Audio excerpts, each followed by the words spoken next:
All right. Okay, well, welcome everyone to our pre-K to panel. We wanted to take this week, our last full week of instruction in this new world we're in, to reflect on how distance learning has gone. And so we have 6 panelists, teachers that are here. They're going to introduce themselves. Right now we currently have 4 on the webinar. So we're going to ask you to introduce yourself and your site, and 1 to 3 words that describe what your distance learning experience has been like. So we're going to limit to 1 to 3 words, and then we'll get into more structured questions. So let's go. Let's start first with Katin. Hi, I'm Katin. My pronouns are ze, them, zers, or they, them, theirs. I'm a new elementary newcomer teacher leader at Horace Mann, and I'd say my distance learning experience has been arduous and inspiring. Thank you. And we'll move on to Cassandra. Hi, I'm Cassandra Walsh. I teach kindergarten at Emerson Elementary, and I'm also the science lead for Emerson. So I've been part of the TKK PLC group that's been happening. And I would say that distance learning has been informative, inspirational, and also extremely frustrating. Thank you, Cassandra. Is Lauren here? Okay, let's move on to Abel. Hi, everyone. I'm Abel Guzman. I work at Greenleaf, math and science, second grade teacher. And 3 words, I would say it's a constant learning experience. Great, thank you. And Kim.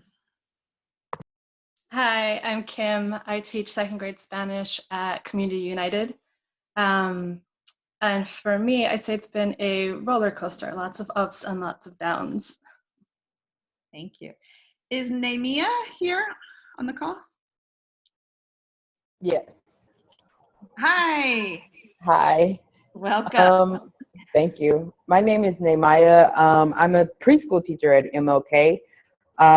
So one of the challenging things about doing distance learning was how to keep the preschoolers engaged in like doing music and movement and just doing things that would keep them active and wanting them to stay at the computer. So that was a challenge for me.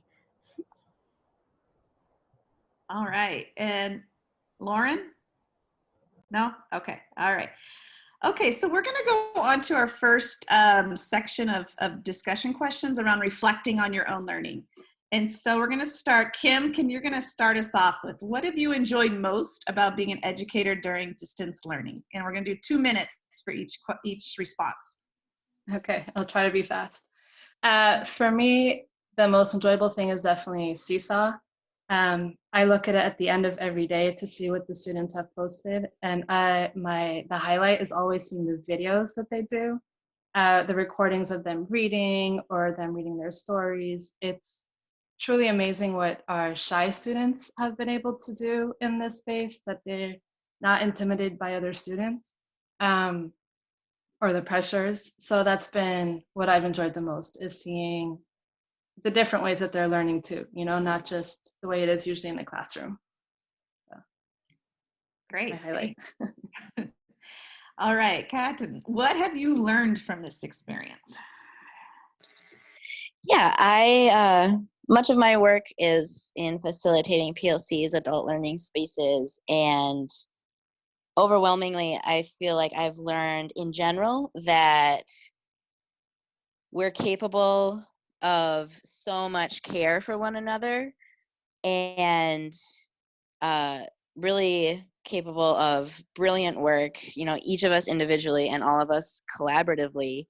And I've always believed that, but I think there's some specific ways that that belief has been manifesting through distance learning.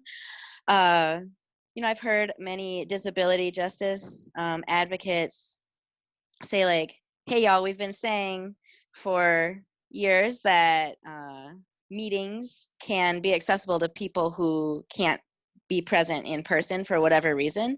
And, just now everybody's picking up on that. And it's unfortunate that it took a crisis to be utilizing all of the resources that we have to ensure that everybody has access to working together. But moving through any shame in that, like we know we can do it now, and we can like keep this up. Similarly, my pronouns in these Zoom spaces are right next to my face, and it's a really glaring reminder for people to respect my non-binary identity. And I'm thinking like we can keep this up. And just a specific sort of coaching experience I can share is I work with a variety of teachers. One who's coming to mind is very much a storyteller, and sometimes in a classroom setting, storytelling and sharing instructions can kind of get combined to lead to some confusion and muddiness for English learners. And but here in the distance learning environment, that teacher, when really given like the time and space to say, okay, I'm going to do this instruction in my own way that works for me. I'm going to get some really concise instructions out there, and then I'm going to take a pause and I'm going to do my storytelling. That teacher is so capable of really brilliant instruction that might not shine through in an environment where it's 5.5 hours of student contact time, in a rush, an overwhelm, state of overwhelm. And I think I would really love to like support that teacher in internalizing like what they can learn about themselves and their like brilliant capacity to be the absolute best teacher that they know they can be, and keep carrying that forward. Great, thanks. Lauren, have you just joined us? Hi, Lauren. Hi, everyone. So sorry. I'm at my site and things are a little like, Okay, so Katrin, did you want to continue? Did you want to talk about any structures, resources, or tools that you found most successful? Did you want to add on? And then I'm going to have Lauren jump on. No, I'll let Lauren take her question. Okay, Lauren, do you just want to introduce yourself, what site you're at, and then we'll have you share. Hi, everyone. My name is Lauren Brown. I'm at Madison Park Academy Primary, and I'm the science prep teacher. So I only teach science to the entire school. And we're talking about what we found helpful, correct? Or sure. Specifically, if you want to talk about any structures, resources, tools that you found most successful during distance learning. Yes, so my site is one of the sites that did not have enough tech to give out to the students. And so because of that, I found personally for me, since I'm not the main teacher, like the asynchronous learning worked best for our students. I also, we also found out that the teachers, the parent teachers, they felt a little overwhelmed by getting so many different notifications and emails and just having to communicate with so many different people. So we designated like a point person for each family. And because of that, what I would do is like, I would send out a flip grid. We'd still do the normal focus question for science. And in the flip grid, they'd have some type of challenge to do at home that was similar to the FOSS.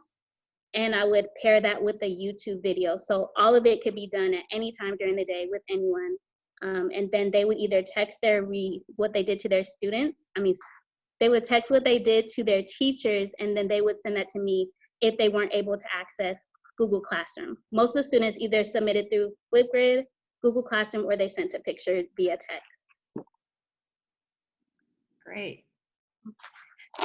Just as we now have everyone here, if anyone is who is listening in has any questions or has a comment, we're going to spend the last 15 minutes having the panelists respond. So if you want to add that to the chat, we'll be monitoring the chat as well. So just want to encourage anyone, if there's something that's coming up for you that you either want to share or ask, add it in the chat, and we'll get to that at the end. Okay, we're gonna now move on to the topic of engaging the community. And so Kim, you're up first on this one as well. So what have you heard from parents about how distance learning has gone? All right, I'm going to try to keep this one to 2 minutes, but this one's a bit more complicated because the responses were varied. And I can only speak from our community. And so to give a bit of background, in our dual language class, we have 43 families. Only 13 of those were able to get onto Seesaw or Zoom when we tried to use Zoom. So a lot of them were very grateful for the videos that we posted, not just on Seesaw. They were very grateful to have the packets. We were very lucky that we were able to go in and make our packets before the central teaching did, so we did ours in Spanish and appropriate. They were also very grateful that we kept encouraging them that they have their own resources. So one mom asked if she could do a lot about Black history, and we said, yes, that's, I don't think families realize how much they know and how much they can teach their own kids. And so we kept giving them that reassurance about Ramadan that came up, stories that they have in their own. A lot of them were very grateful that we were still in touch with them and that we hadn't left them on their own. They appreciated the phone calls, the constant contact, and not telling them to get onto Seesaw or the internet, but just asking them how they were and asking them, what can we help you with this week? And so it wasn't academic, it was the support that they appreciated the most. Yeah, that's my. Great, thanks. Cassandra, what have you heard from students? So, and again, this is only speaking from, the students at Emerson that I have gotten to hear from and other teachers I've talked to, but it's really varied a lot. I think some of the consistent things sort of across grade level has been that anything that involves the kids getting to do things with their other peers has been what they have been able to enjoy the most, because that seems to be like the thing that they're really missing is the interaction that they have with their peers. So whether that was a Zoom meeting or for older kids being able to share videos through Google Classroom or Flipgrid or whatever their teacher was using, those are the things that the kids have really enjoyed getting to do. I know from my students, them being able to just see my face or hear my voice is something that they have said that they really appreciated. And that's looked different for everybody. And I think that that's the important thing, and to sort of echo what Kim said, because how parents react to this directly influences what we're going to hear from the students, especially the younger students, that I can't force families to get on Seesaw. So if this is a family that doesn't have internet at home and we were not able to make that happen for them, I can't expect them to access any distance learning stuff. So that means that I need to make sure that I'm doing a phone call to them every once in a while, or writing a letter that I send in the mail to them, something that makes the students feel like we are all still here together and they're not just off on their own, I think is really huge. So, comparing the students I have who are able to get on our weekly Zoom meetings versus students who I don't, and seeing sort of hearing them say oh, how's my friend so-and-so doing, when I know they're a kid that can't get on the Zoom meeting, that breaks my heart. And so I think that's one thing that I've heard, and also is just a wondering about going into the future of, what are other ways to still get peers to work together, even if they're not on a computer together. Great, thanks.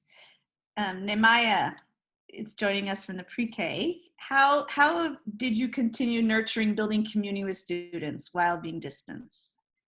I continue to build communities like my coworkers or colleagues have said, just connecting with the families. So when we first got everyone's number and I sent out a massive text, I got text back and they were like, oh, we miss you. Such and such is missing you. And so that warmed my heart to know that I wasn't in this alone. I was like, oh, I'm missing my class, I'm missing my students, and for them to reply that same way, it made me feel good. So, and then when I wanted to do something, but I didn't want to do YouTube because I actually wanted to see my kids and I wanted my kids to see my face. So we started doing the Zoom meetings. And so it was really good because they would see friends that they hadn't seen around. So I was like, oh, there's your friend such and such, and look. And so they were really excited to like see them and interact. And so like I would do Zoom, and we would do circle 2 times a week, and then I would have like an informational portion for the parents. So it was a community where it was like I was meeting with the kids and doing things with the kids, and then I would have like an information session for the parents to ask anything that they needed to ask, so I can take back to like my program director, and then next week give them information, because we were all in the days, and we didn't know what was going on. So it's like the parents were in the days. I was like, I'm not sure what's going on, but if you give me this information, I promise I will give you back this information, and just constantly giving them resources that they could continue to merge onto. And it was harder too because they're preschoolers. So it's like, what do I do with a preschooler? So it's really, really hard to just do things. So I was trying to make sure that they got the things that they needed inside of the classroom. So we were doing like songs that they were familiar with. So it was nothing new. It was things that they were familiar with, so they can feel connected. Great, thanks. We actually have a couple minutes left in this section on engaging communities, and we're gonna invite. Is there anyone who's joining this Zoom meeting who would like to share any thoughts about how you've been able to engage your students and communities and parents and families during this time? I don't know if you can hear me or not, but I'm Lottie Lynch. Great. And I have had so many challenges that I didn't have a desire to join anyone about anything except colleagues that were very close, and we communicate on a daily basis. My grandchildren were away at school, and they came back, and then they had an agenda, and usually I rely on them for some things, and so they weren't available. And my children, of course, they're now working at home, and, so my husband, same thing. So I reached out to, I believe I reached out to Maya, who just spoke, who is awesome, who has always been there to help and assist, as well as her mom. But it seemed like everybody were pretty busy and trying to do the same things I did. So it was quite some time before I would, I think you're the first, your center for, what are you called? Teacher center? I'm not sure. Teacher Central. So all of our, Central. is that on Teacher Central? Yes. So all of these Yes. these webinars are on Teacher Central. Yes. Well, you're the first organization. I'm in my classroom, and I saw your schedule, and I said, perfect timing, let me join in. And the energy and the smiling faces were just so warming. Well, thank you so much. We're so glad that you're here joining all the Oakland teachers here today. So thank you. Would anyone else like to share kind of how you've engaged community during this time and what it means to be part of this community?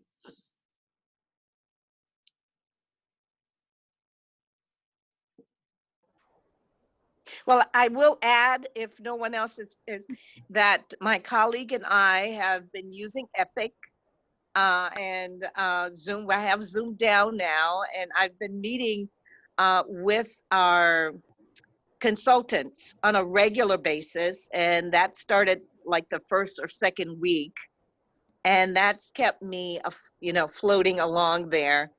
So I'm getting more comfortable, and I'd like to know if there is a time that I can contact with your organization and your community and walk through some things like Epic. Okay, great. Well, all of the resources that we've shared are on Teacher Central, and maybe as we talk about looking ahead, some of the panelists can talk about how they're using and what they're thinking about using as we move forward. I'm going to switch this over now to Miriam, who's going to lead us, moderate the second half of the panel, and take it away, Miriam. Yes. Thank you. Okay, thank you. Thank you, panelists, for sharing your reflections from what has been, this unprecedented 2 months of our lives. So now we're really looking ahead because we know that lessons learned, what can happen, and how do we move forward and how do we plan ahead. So we're going to start with Abel. So who'll share what are you going to take away from this, Abel, and apply it to next year, specifically when we are not in distance learning? I'm going to speak to that. Yes. Hi again, everyone. My name is Isabel. I work at Greenleaf, for those who join us later. There's so many things that I actually want to take back for next year, but I try to put most of the things in 3 buckets. The first one is try to foster home learning as much as possible involving families. This will be one of the things, whether it's through weekly projects or challenges or any other kind of activity in which family members are engaged in the learning of the students, not just the students doing at home. So yeah, and thinking about how we can modify homework packets so that these packets include activities that siblings, our aunties and uncles and grandmas and grandpas can participate in. This is one of the things that was really, really positive and during this distance learning experience that I had and my students had, and I want to make sure that this happens next year as well.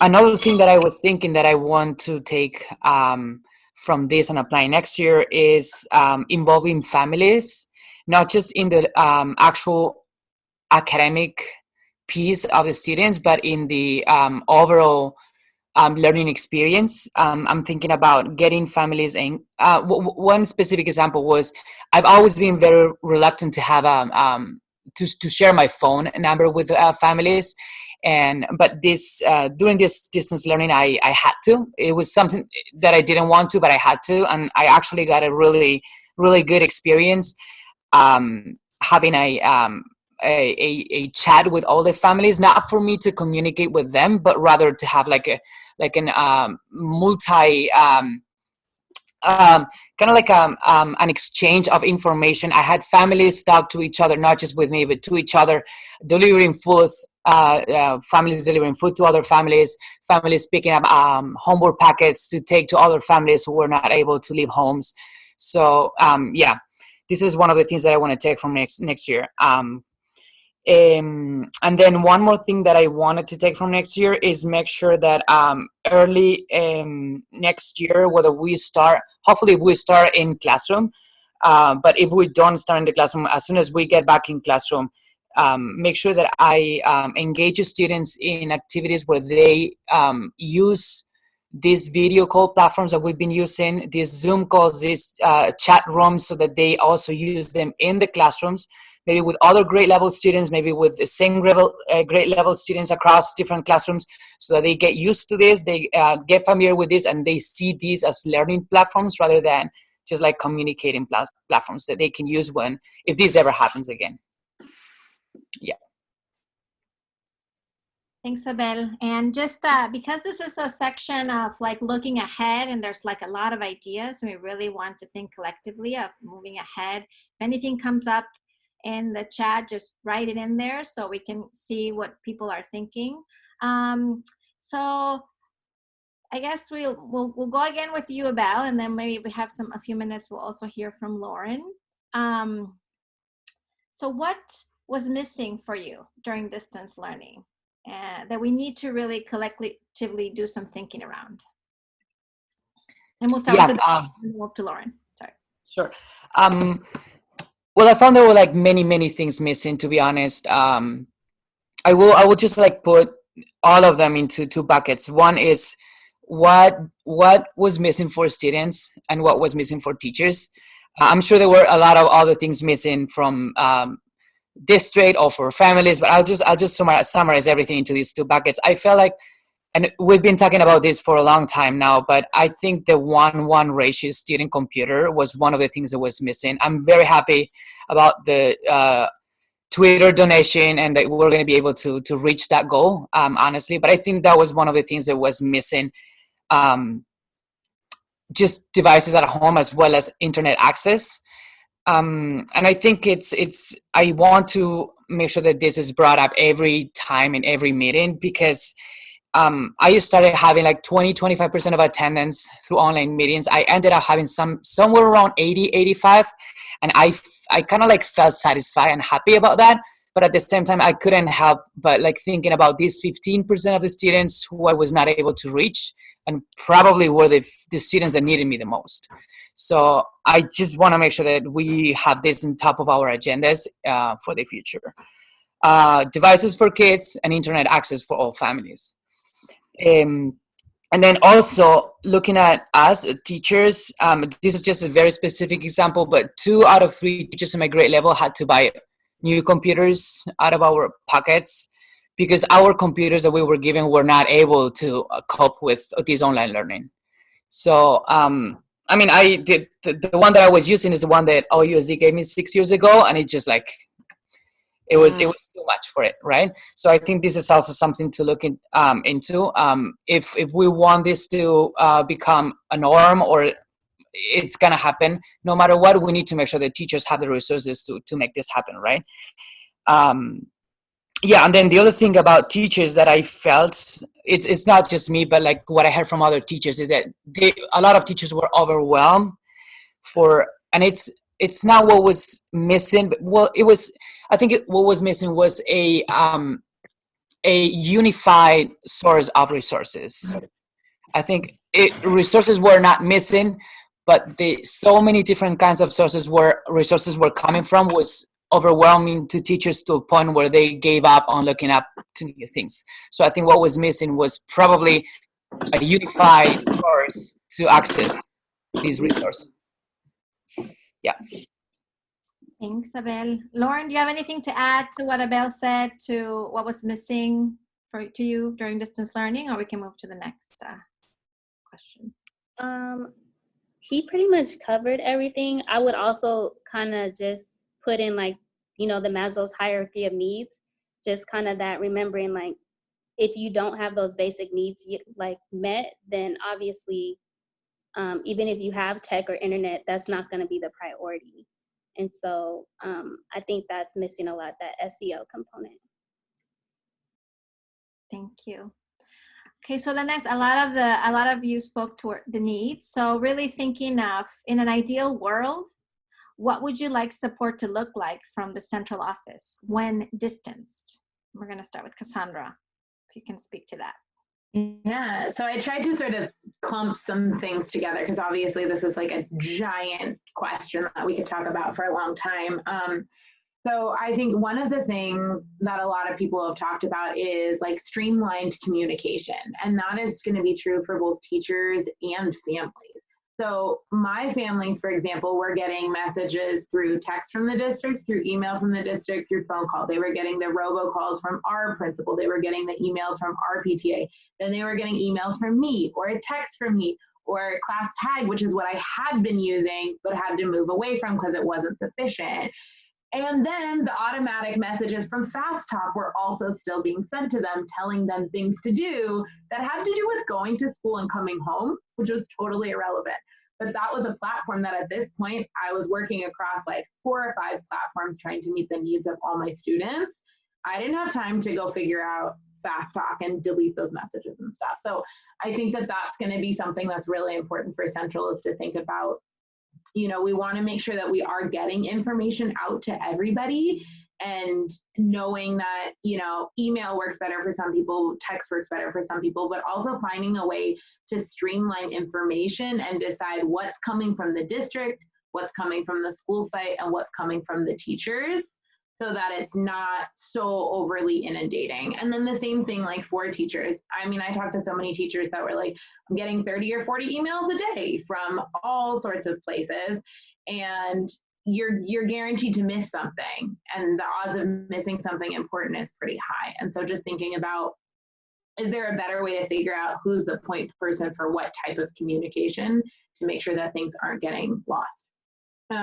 The other thing that I think is going to be really important is for the district to come up with some clear expectations for teachers and families around what is distance learning going to actually look like if in fact we are still there in the fall. Because I know right now, you know, like a lot of other teachers have said, if I have families who are still working and struggling with childcare and just need food, I'm not pushing them to get online and to do work.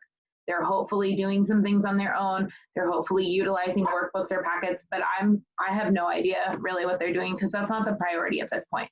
But if we're looking at any sort of distance learning model, whether that's 100% or a hybrid model, we are going to have to find a way to create some equitable sort of like baseline for what we're expecting so that families know and teachers know, but creating that in a way that we know that it is going to work. Because I think, like as Abel said, like the students that I'm not getting stuff from are the ones that I know actually need my support the most. The students that are doing my seesaws every day, I'm not worried about them. They have the support at home that they're gonna need. It's gonna be fine. But it's all of the other students that I'm like, you're gonna be the baby that is even further behind. And it's sort of this look at, you know, what is the achievement gap gonna look like at the end of all of this? And what can we as an entire district do to make some guidelines and expectations that help to close that as much as possible. And the factor of that being, as many people said, making sure that our students have access to appropriate technology and internet at home. If I have students that don't have internet at home, there's not a whole lot, you know, I'm more limited on what I can do to engage with them, and also appropriate tech. So, you know, we were able to loan out basically every single Chromebook that our school site had. Cross our fingers, hope for the best, it all works out. But my kindergartners weren't used to using Chromebooks. They don't know how to type. They don't know how to use a cursor. We have like 4 iPads that we use in the classroom for different things. Those are touch screens. And so being able to try to find technology that works for different grade levels, I think is also going to be huge if in fact this is going to go on for a long time. I'll try to wrap up a little bit because like I said, I could talk forever about this. I think other things is coming up with what is our worst case scenario sooner rather than later, so teachers can start to think about that for the summer, especially if that's going to be any sort of hybrid model. That's something that is going to need to have some consistency across the district, but is also very much going to be individual teachers needing to think about how that would work for them. And also just making sure that we continue to create space for collaboration amongst teachers, but in a low stakes setting. So making sure we're limiting the number of meetings that teachers are in so that they have time to prepare and make materials on their own, but also creating space for teachers to create materials that they can share. You know, I would gather to say that there are a lot of us that have made videos using the same SIP sight words. And do we all need to be doing that, or is there a way to streamline that? You know, or any other sort of like phonics programs or things like that are sort of like, what are the things that would be really good for teachers to share versus the things that would be good for us to make on our own, given that there is some common curriculum that most TKK teachers are accessing, and making sure that we continue to create the space and structure for that to keep happening. Thanks, Cassandra.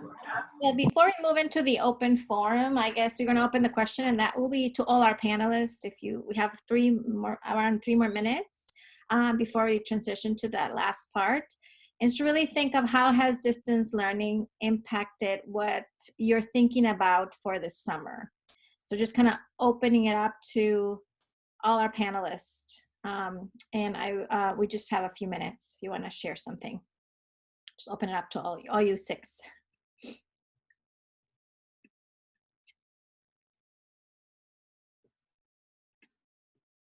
I'll share something that I've been thinking about is that especially in the kinder to 2nd grade area, that screen time isn't really appropriate for that age level, neither are packets. And so, I mean, in an ideal world, we'd be getting them manipulatives and other materials that they could be using as well, you know. And if there would be a way, if we are going forward with this, that we do create, I wouldn't say packets, but work for them that they can take home that's aligned to what we're teaching online, you know. But it does take a lot of planning. But it's just, in an ideal world, I was thinking about, you know, how can you match what we're doing online and then having them write about it, or making sure that they have cubes that they said they're doing counting and things like that.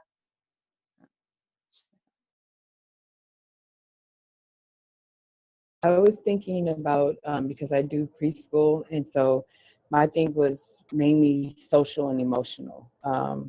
Because my kiddos, they've been out of school. It was like abruptly, we just stopped going to school, and they don't know why, and they're not understanding. So my focus would be more of social, emotional, getting, having them getting in touch with their feelings, regulating themselves.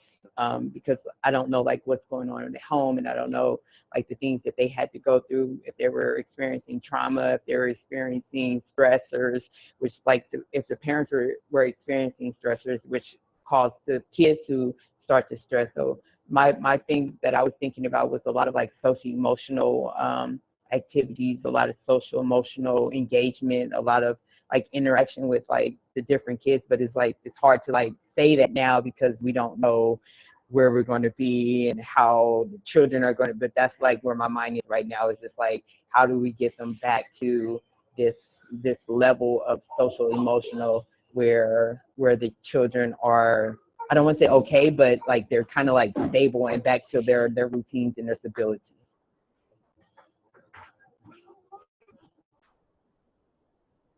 I can go. One thing that the distance learning like made me recognize is that kids need more opportunities to take what they've learned home and do it at home.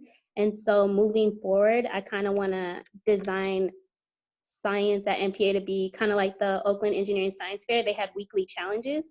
And so kind of sending out a newsletter like, hey, this is what we did in class. This is your challenge for the week to do with your family at home.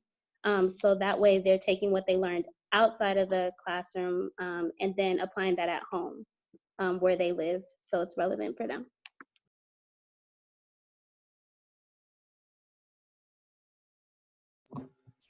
And to echo what people have said, I think one thing that we have talked about in our like Kinder K PLC team that we've been working with, we've talked about, you know, what are ways that we can create learning that can happen offline.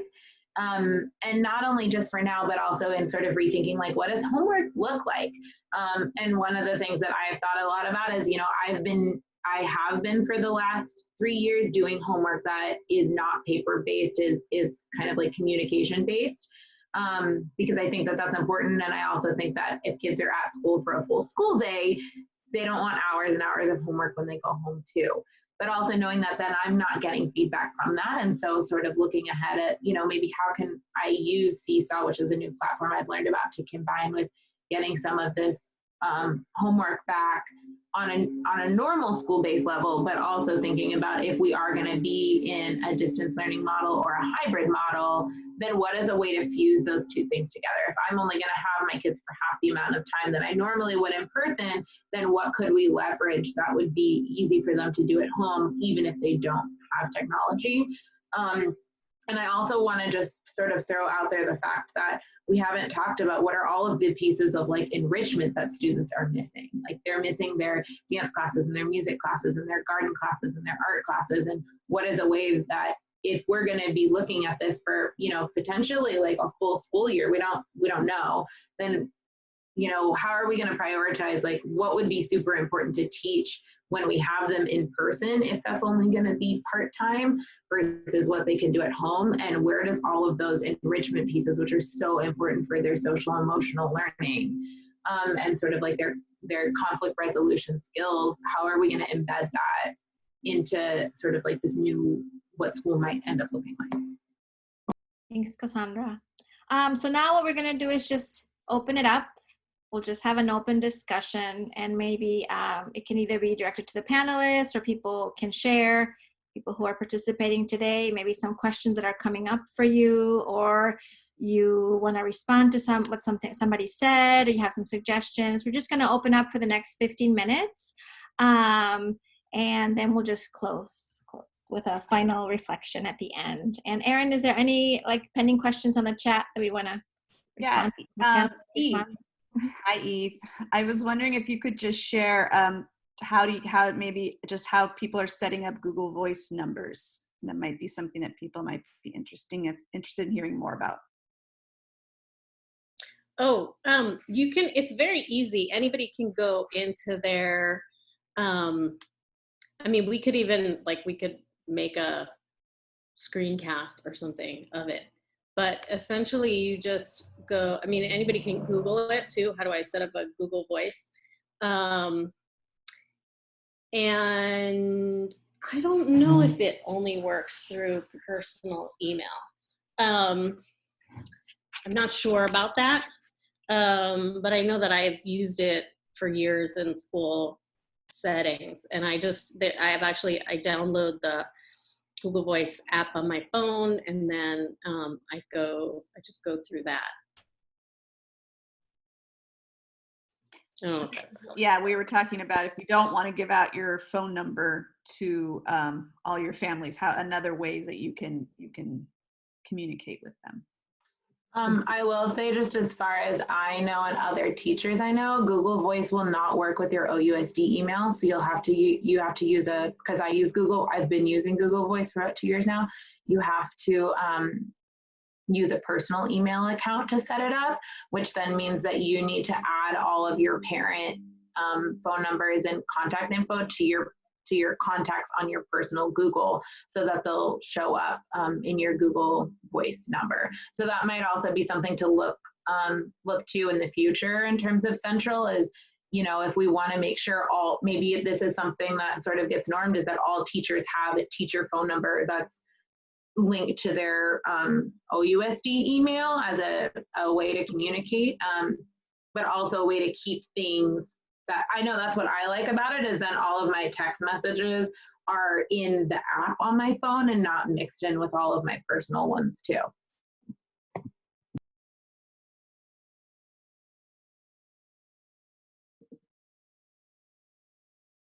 Great.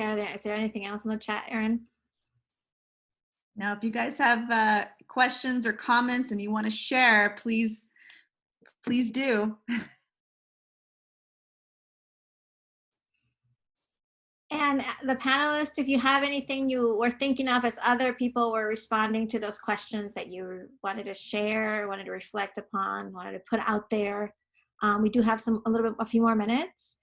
Maybe those of you who went right at the beginning that you were thinking of things that came up.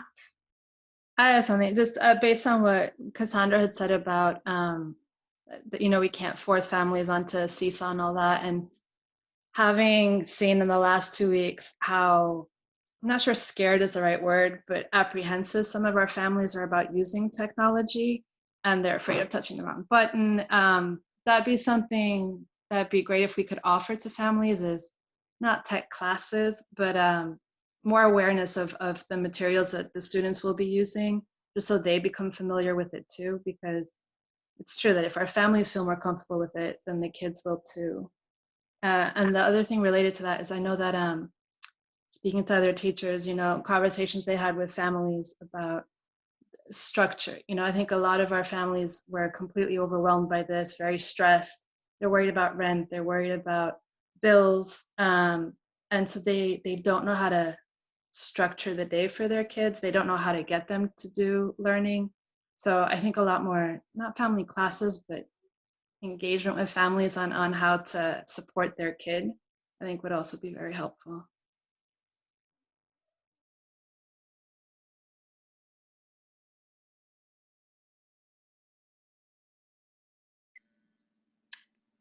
We have Marcella joining us. Marcella, do you want to talk a little bit about what the PE department is doing right now during this time? Yep. Hi there. Thank you. I just wanted to let you all know that on the OUSD teacher site, we are represented in the distance learning classrooms. And if you don't have a PE teacher at your site, that's a great resource for you. If you do have a PE teacher at your site, I know that we are, at the end of this time. However, please do invite your PE teacher to your Google Classroom. They can do PE with you. They all should be doing their own PE program. Again, it's very much across the board of Zoom, Seesaw, Flipgrid, all the things that you all are doing. I really do want to highlight physical education now. And I liked what Abel was saying in terms of getting our families involved. It really is important, not only just for our students, but for the entire family, even if it's just walking around the block right now, riding their bikes, doing jumping jacks in their living room. Please do add that to your curriculum. Thank you. Great. Thanks, Marcella.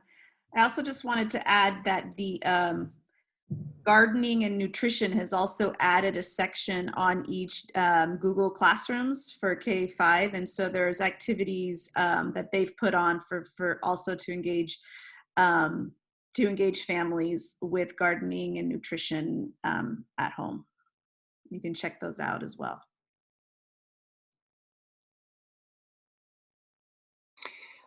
So I would also like to add something around assessment and accountability. I think that we need to rethink about assessment tools and engaging students in terms of, like, I'm thinking about now when we have to fill the third term report cards and we're only required to fill comments. It feels like, you know, it feels like it doesn't really matter from the teacher's point of view whether you did a lot of Zoom classes or you didn't, because in the end you're just gonna type a couple lines in a comment that says, you know, I'm happy I enjoyed this time with your kiddo. I hope you have a great summer. So I think we need to rethink about what do we really expect from students in this upcoming year if this distance learning happens, and maybe even thinking about having different sets of assessment criteria for different students in different families in different situations and with different resources at home. Yeah, I'm not suggesting any alternative option. I'm just bringing this up because I think it's real and we need to think about that.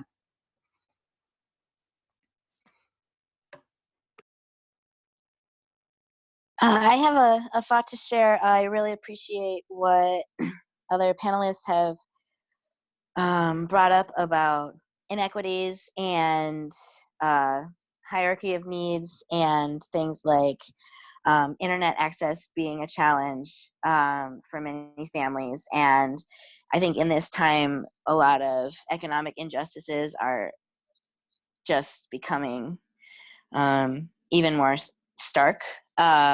And so kind of in reflecting on that last question about what I'm doing with my summer, just personally, my plan is to not work at all and to put energy into pressuring like the mayor's office to stop harassing houseless folks in our communities. Yeah, like our children are affected by the broader policy landscape, and certainly all of us as teachers have a lot going on, and I think it also feels just meaningful and important to me personally to work, you know, sort of outside of the school system where it's not quite as much in our locus of control to be a part of those bigger economic changes that need to happen.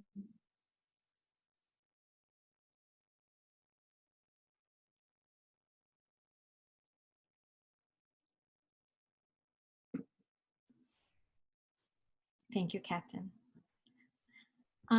Anything else you want to add before we wrap up?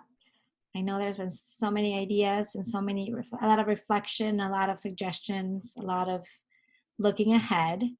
And we can wrap up, and if there's pending questions, we can come back to them. But I think at this point, we really want to thank the panelists. Thank you for sharing your reflections for what has been these 2 months of your teaching and learning, and also coming in and sharing like what you suggest and, you know, like what you're taking your learnings and moving forward.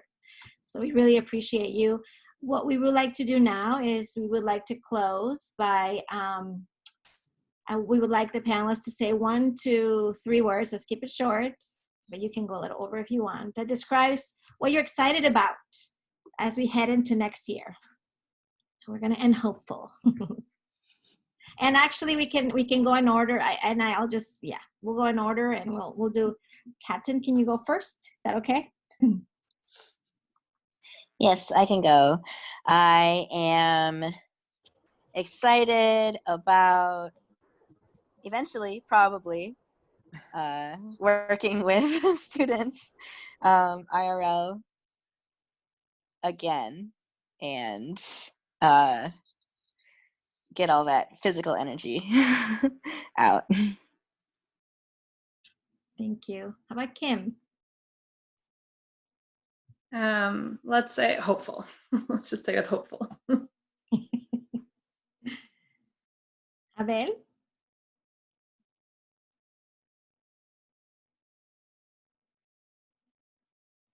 Yeah, I would say continuity.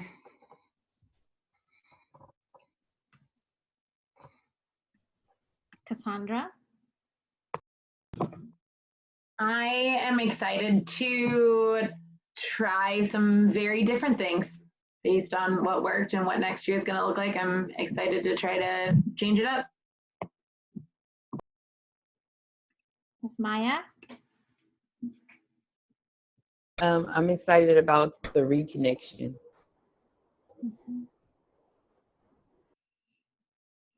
Lauren? I'm excited to keep this momentum of science at home going. Well, I want to thank all the first the panelists, thank you so much. And we want to thank all the teacher participants and all the questions.